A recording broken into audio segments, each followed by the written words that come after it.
part of that you don't understand. Oh, hi. Hi.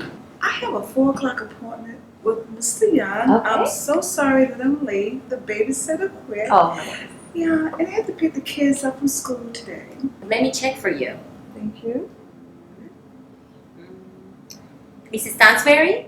Yes. Right. I'll let him know that you're here.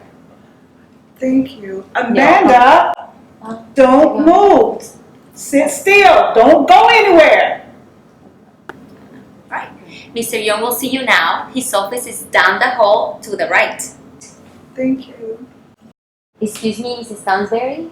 Yes. You can't leave your children here. You're going to have to take them to Mr. Young's office with you. I am sorry.